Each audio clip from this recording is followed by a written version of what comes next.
At ang bantayog. Mayroong isang tao at isang leon na nagkita sa isang kalsada at ang dalawa ay nagtago. Ang taon na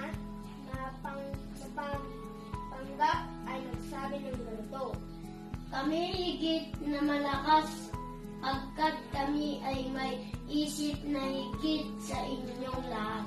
Itong leon ay tumanggi at ayaw maniwala sa paniniwala.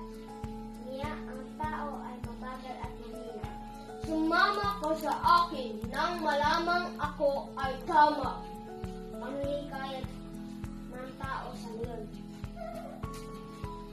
Ang leon ay sumama ngunit ang katotohanan pangungunayan sa taong kausap.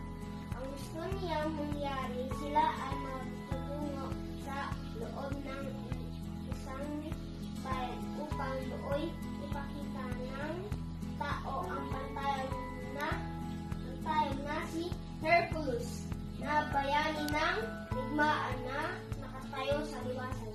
Sabi ng mga mayabang na tao, Tanawin mo ang tunay na katibayan.